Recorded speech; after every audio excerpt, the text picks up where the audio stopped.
هذه هي الفرصة ليك في هاد 2 موا هادي باش تدخل واحد المدخول محترم وتستغل هاد الهيوج دوموند اللي غتكون عندك في بلادك. يعني لقاش كندوي على حسب الاحصائيات غادي تجي بين 1.5 مليون و2 مليون ديال المشجعين، تستغلها اقتصاديا. هنايا بالنسبه للمدن اللي غادي يستافدوا من كاس افريقيا، وحتى المدن المجاوره اللي حتى هي غتستافد من كاس افريقيا. عندك طنجة، الرباط، كازا، مراكش، فاس، اكادير. هاد 6 المدن والجوار ديالهم.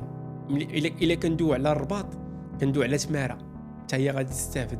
الا كندوي على طنجة كندوي على تطوان. دوك المدن اللي كتلقاهم بعادين على هذيك المدينه ب 100 كيلومتر بساعه ديال المكانه للتيران.